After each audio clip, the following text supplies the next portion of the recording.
ঢাকা হাজারীবাগে স্বৈরাচার ফ্যাসিস্ট আওয়ামী লীগের ষড়যন্ত্র রুখতে বিএনপি নেতা বেলাল হোসেনের নেতৃত্বে বিক্ষোভ মিছিল অনুষ্ঠিত।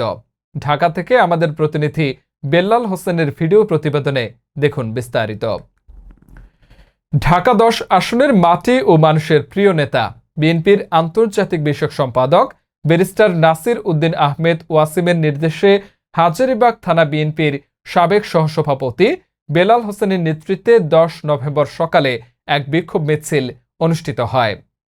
বিক্ষোভ মিছিলে উপস্থিত ছিলেন ঢাকা মহানগর দক্ষিণ হাজারীবাগ থানা 14 নম্বর ওয়ার্ডের বিএনপি নেতা ওমর ফারুক, বরকতুল্লাহ বুলু, ফখরুদ্দিন রানা, জহিরুল ইসলাম জুয়েল সহ আরো অনেকে।